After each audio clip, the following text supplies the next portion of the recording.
All right, today the fuel price went up again. It's now soaring above 21 Rand per litre, as it has been for a while.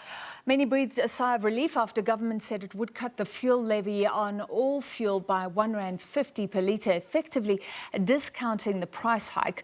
There is also a plan on the table to allow retailers to compete in price in future and offer motorist discounts and special offers to fill up at their stations.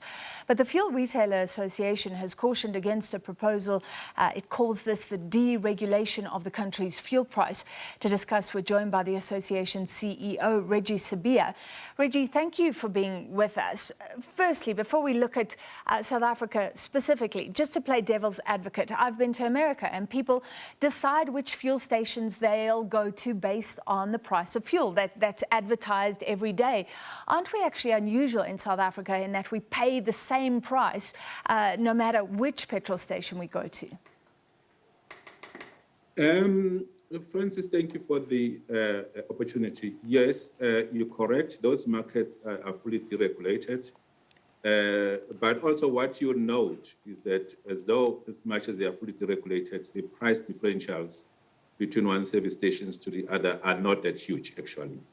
And then also, secondly, coming to South Africa, we're not unique. I mean, I always remind people that the diesel has been fully deregulated for years, Francis.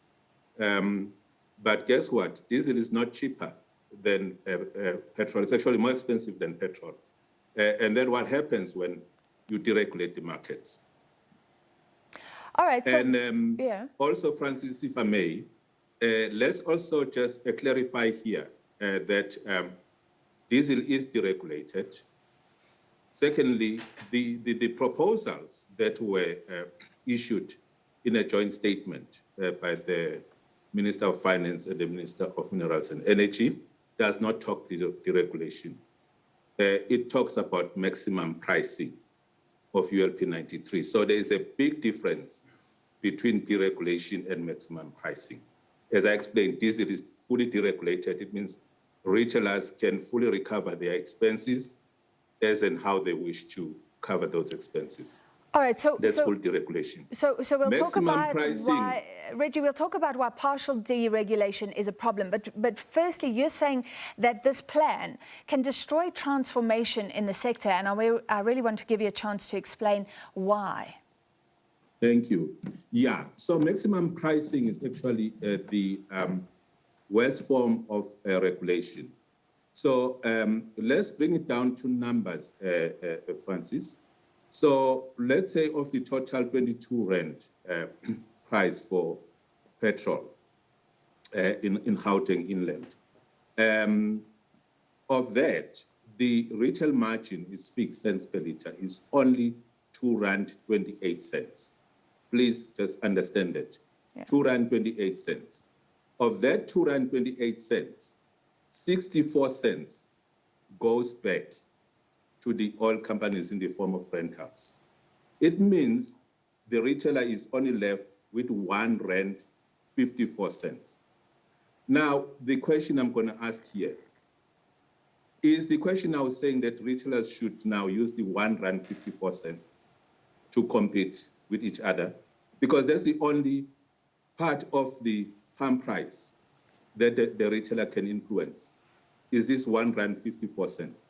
Even if they were to give it, all of it away, R1.54, which means then they are totally out of business. That R1.54, will it make any significant benefit or impact to the motorist? Yeah. And the answer is no. So we are focusing here at the wrong place. Now, this R1.54 is already under recovering. That is our issue here. The retailers can't even begin to try and compete on R1.54 a litre. And how transformation then comes in is that the new entrants are already battling with this R1.54 a litre because it's under recovery.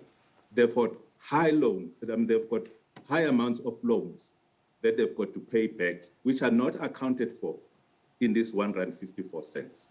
So if you put in maximum pricing and force retailers to compete with each other, you're not only killing all the businesses out, of existence. You also killing transformation, because they are the ones who actually going to be affected first by this move. So it is not realistic, it is not practical to expect retailers to compete on R1.54. Here is the last one, Francis, if I may.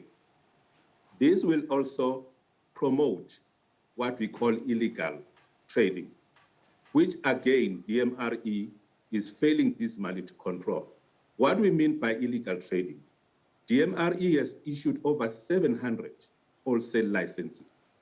And these wholesale licensed entities, because they cannot find the market, they then start competing with retailers by selling directly to the public. And they, of course, having a wholesale license, they are able to get the product at the wholesale price. All that is going to happen now is that these illegal trading wholesalers will be the ones that will be cutting down prices because they can afford to do that. And retailers will not be able to compete with them. And if retailers start competing with them, they will be out of businesses. And the jobs will be out of the market. So that is what we are actually trying to do here. We are focusing on R1.54, and we are leaving the whole, 19 rand or something of the palm price. And nobody's talking about that 19 rands. How do we effectively use the 19 rand to reduce the price? Because on that 19 rands, 34% of that is made of taxes, and the other huge chunk of that is made of the basic fuel price, which is driven by the oil prices. All right. I think you've explained very well. The margins are tighter, and you think this is completely unfair because then you can go low, but nobody can go high. Thank you, and I hope we can chat again in future. As I understand, there is actually some talk of actually taking out fuel levies completely. What will that mean? Like you say, that's about 1/3 of the price, but the fuel retailers get a very small cut on top of that. Thank you very much, CEO of the Fuel Retailers Association, Reggie Sibiya.